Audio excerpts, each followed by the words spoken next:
If you've ever wondered why some people love deeply and others disappear without warning, the truth might hurt, but it will set you free. People don't fall in love with you, not in the way you think. They fall in love with the way you make them feel. And that's the part that stings, because you give your heart thinking they love your heart. But what they actually crave is the emotion you awaken inside them. Maybe it's peace. Maybe it's confidence. Maybe it's just escape from the life they don't know how to fix. But somewhere along the way, you become their temporary safe place, and they confuse that safety with love. You could be the kindest person they've ever met. You could listen like no one ever has. You could give them freedom to speak, to breathe, to fall apart, to be human. And they will feel high in your presence, not because they see you, but because they feel seen. Not because they love you, but because they love how your energy drowns their insecurities. And they won't even realize that their attachment is not about you. It's about how different they feel in your light. That's why they chase it. That's why they crave you. That's why they hold you like oxygen. Not because they want to love you deeply, but because they want to keep feeling alive in your presence. But here's the truth no one likes to admit. What they fall for isn't your soul. It's their own emotional reflection that shows up when you're near. And that's where the tragedy begins, because the moment their emotions shift, the illusion breaks. When they no longer need healing, when they feel strong enough again, when life starts making sense without you, they start pulling away. And you're left wondering what changed. You're left thinking, was I too much? Not enough? Did I do something wrong?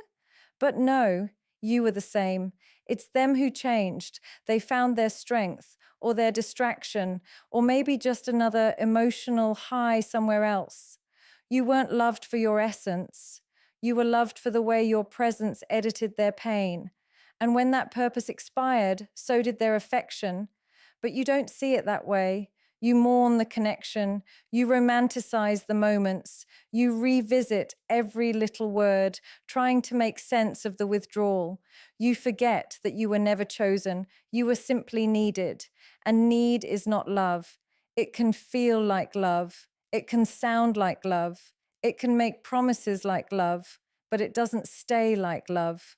You gave a piece of yourself and they gave you their feelings, but feelings are fleeting. You became the mirror in which they saw their better self, their more powerful self, their healed self.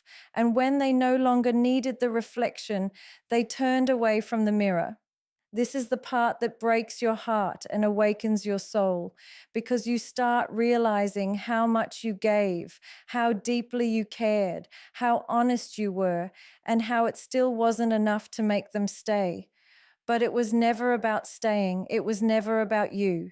It was about how they felt when they were with you, the warmth, the validation, the peace, the comfort. That's what they fell for. They didn't fall for your scars, your history, your complexity. They didn't fall in love with your inner battles, your lonely nights, your depth. They didn't fall in love with the real you. They fell in love with the emotional experience they had through you. And when that emotional experience faded, so did their desire to stay. Because it was never about bonding. It was about escaping. You were their safe house, their breathing space, their emotional spa. But love doesn't treat people like temporary shelters. Love stays. Love digs deep. Love chooses, even when the feeling fades. Love sees the person, not just the pleasure. Love remains. Even when the highs turn into silence, even when the comfort becomes familiarity, even when there's nothing left to gain. But you weren't loved like that. You were needed and then released. There's a kind of love that doesn't come from the heart. It comes from hunger. a hunger to feel admired, a hunger to be chosen, a hunger to escape loneliness, shame, failure, or emptiness. And that's when people start seeking love not as a sacred bond, but as a transaction. They don't fall in love with you. They fall in love with what they can gain through you. Maybe it's your beauty, your loyalty, your wisdom, or your calm. Maybe it's the lifestyle you offer, the way you elevate their image, or the space you create for them to be something more than they are when they're alone. But underneath the charm and affection, their connection is rooted in self-interest, not selfishness in the obvious sense. No, this isn't loud or cruel. It's soft, subtle, even seductive. It shows up as compliments, as attention, as romantic promises. They make you feel special, but only because you make them feel powerful, important, desired, or safe. You become the source of something they believe they lack.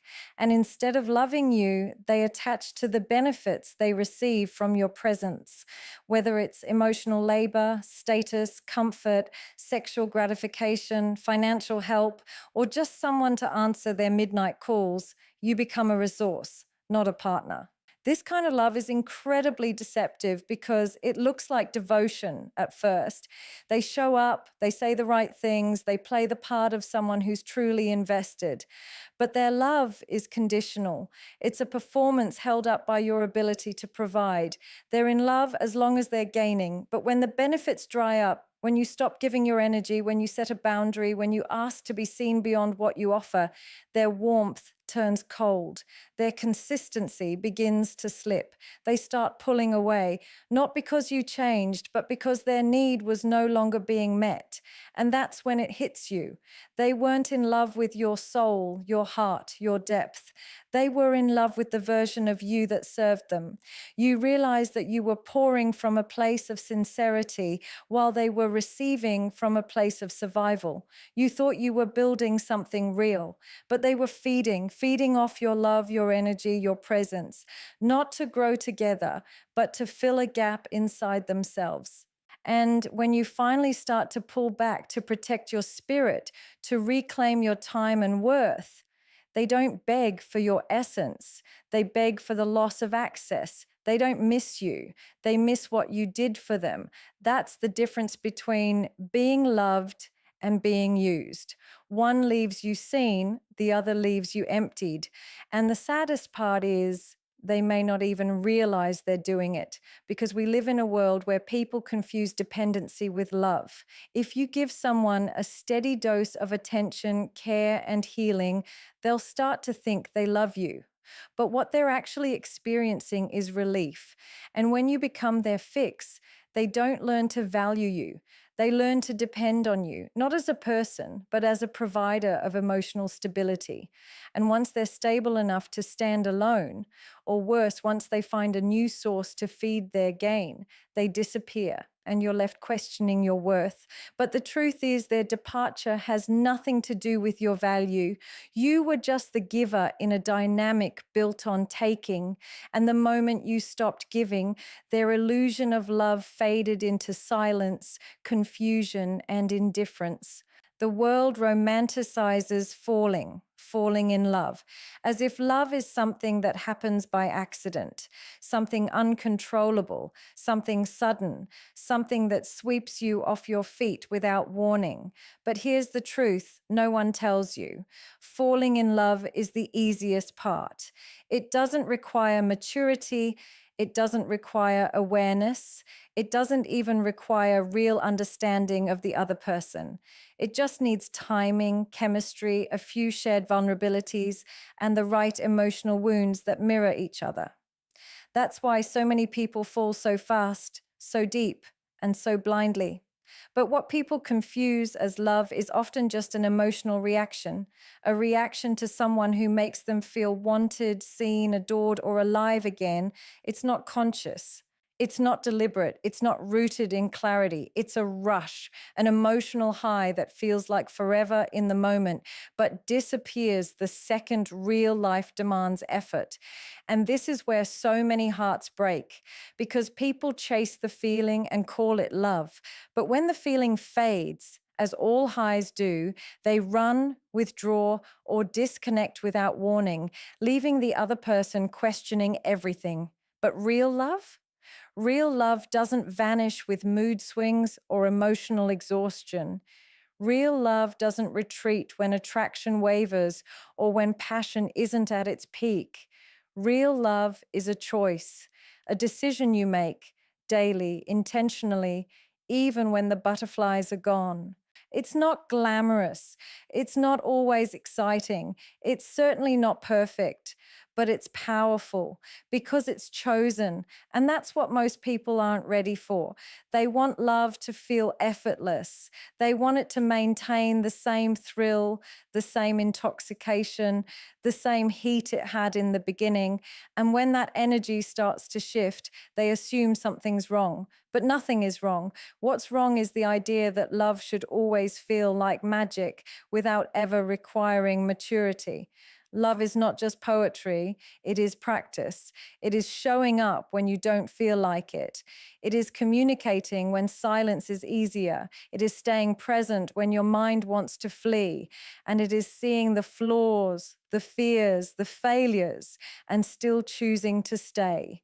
That's what separates infatuation from commitment. Anyone can fall, but not everyone can stay conscious inside love. Not everyone can hold space for discomfort. Not everyone can make room for growth that doesn't flatter the ego. And most people don't want to do the work because choosing love means choosing responsibility. It means accountability, vulnerability, sacrifice. It means choosing the person even on days when they have nothing to offer but their tired presence. It means choosing when your mind says leave, but your heart knows the bond is real. It means seeing the humanity in the other and still choosing connection over convenience. But people today are obsessed with emotional triggers. If someone makes them laugh, they think it's love. If someone makes them feel sexy, they think it's love. If someone gives them attention after a breakup, they think it's love. But it's not love, it's reaction. Temporary, surface level reaction. And the moment someone else makes them feel a little more or gives them a little extra thrill, they chase that new high because they were never choosing love. They were chasing stimulation, and stimulation fades. But when you love consciously, you aren't just staying for the days that feel good. You're choosing the difficult conversations, the messy truths, the emotional risks. You're not escaping discomfort. You're walking through it hand in hand. That is love, not the kind you fall into, but the kind you rise into, the kind you build deliberately, slowly, and with devotion. And until someone is ready to choose you every day, even when it's not easy or exciting or emotionally gratifying, they aren't really in love. There comes a point after heartbreak where the silence feels heavier than the goodbye, a point where you lie awake not asking why they left, but what was so wrong with you that made them stop loving you. That's the part that scars the deepest, the part where your mind turns against your soul and whispers, "You're not enough, you're too much, you're unlovable." But that's a lie you inherit from being loved by people who never knew how to truly see you because you weren't unlovable. You were just loved for the wrong reason. You were loved for your light, not your shadows. Loved for your giving nature, not your silent needs. Loved for how much you tolerated, not for how much you deserved. You were loved when you made them feel better, never when you broke down. You were admired for your strength, but never held in your weakness. And that's the most painful love, the kind that feels real while it's happening, but leaves you shattered when it ends because you realize you were only accepted in pieces, never in your entirety. You became someone's safe space, someone's home, someone's personal healer. But the moment you needed a place to rest yourself, the connection collapsed. Because they weren't in love with your truth, they were in love with your role. You see, some people fall in love with how useful you are to their life, with how easy you make things for them, with how unconditionally you give. But they never stop to ask who you are when you're not performing. They don't ask about your pain, your fears, your wounds. They don't pause to sit with your silence. They only know how to receive from you, not how to hold space for you. And that kind of love isn't love. It's convenience wrapped in attachment, but you didn't know that. So you kept giving more. You kept showing up. You kept proving your worth with kindness, patience, forgiveness, until the weight of being unreciprocated started killing parts of you, until you realized love was never supposed to feel like survival. You kept thinking if you were more beautiful, more calm, more quiet, more easygoing, maybe then they'd stay. Maybe then they'd finally choose you fully. But the truth is, you could have been 1,000 versions of perfect and they still would have left because they weren't searching for you. They were seeking someone to serve their emotional hunger.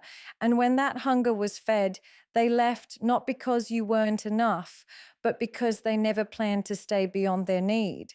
It's a cruel realization to understand that your heartbreak wasn't caused by your lack, but by their limits, that you didn't lose love. You lost a person who couldn't meet you at the depth you were offering. But instead of seeing that clearly, you internalized the rejection. You made their inability your identity. You started measuring your value through their exit.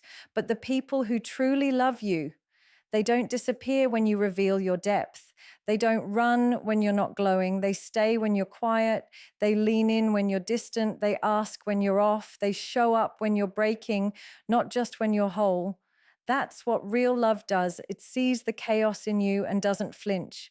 So if someone left after witnessing your truth, it's not because you're unlovable. It's because they were never meant to love you in the way you deserve.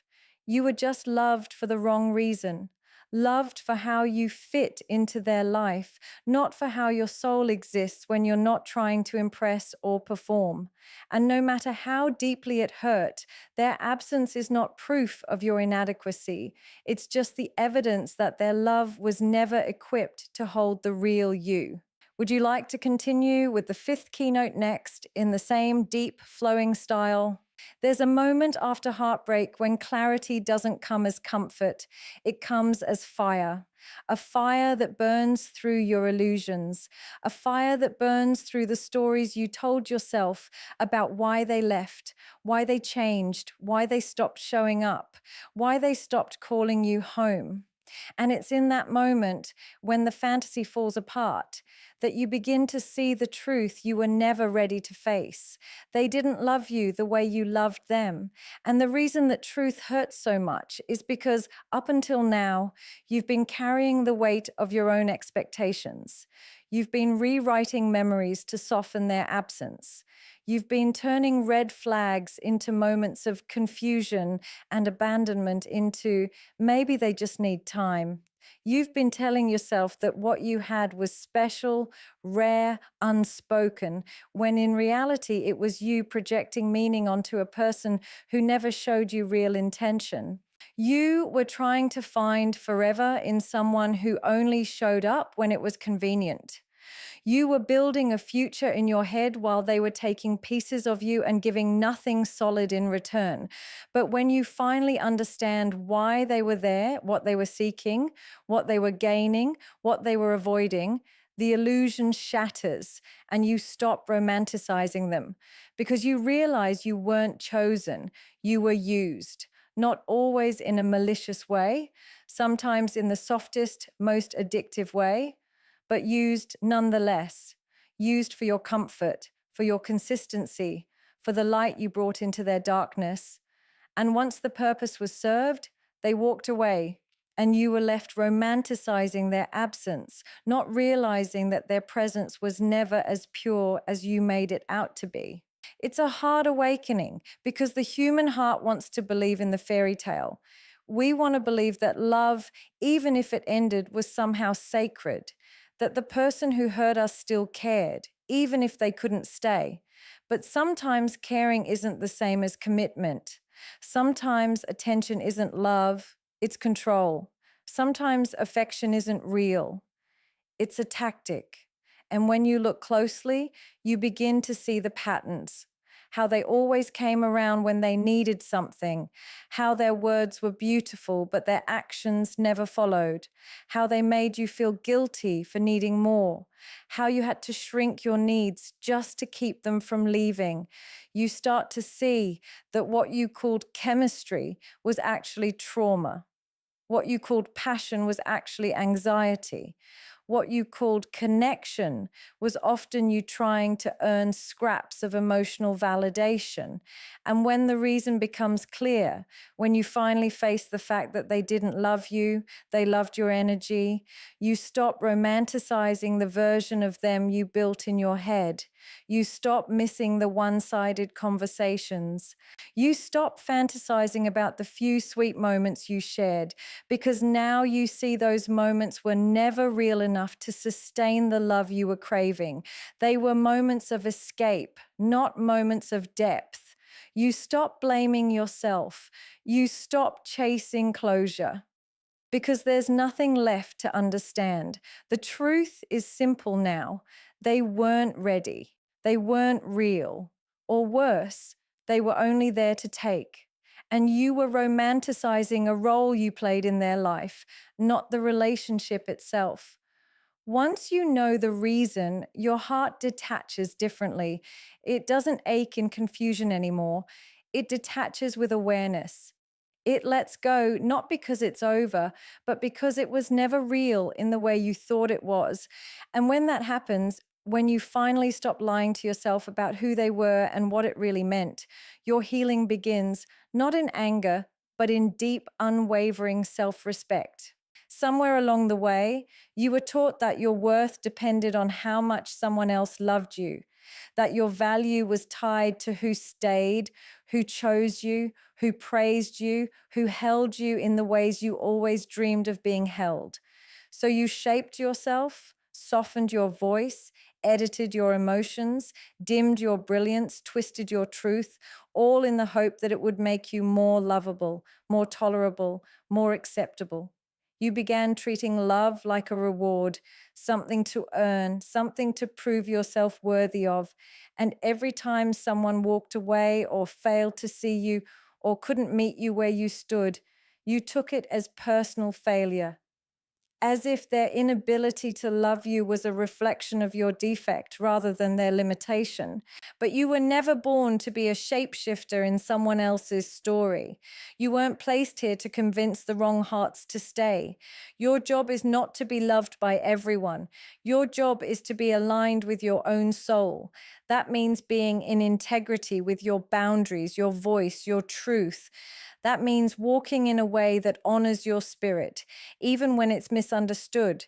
It means choosing your self-worth over temporary approval, choosing peace over attention, choosing depth over performance. Because when you live aligned, you stop betraying yourself just to be accepted. You stop trying to earn a place in people's lives by over-giving, over-explaining, overcompensating. You realize that true belonging never demands that you abandon yourself in the process. Alignment is quiet. It's not loud like external validation. It doesn't scream like emotional chaos, but it's powerful. It's when your inner world matches your outer choices. It's when your yes actually means yes and your no no longer comes with guilt.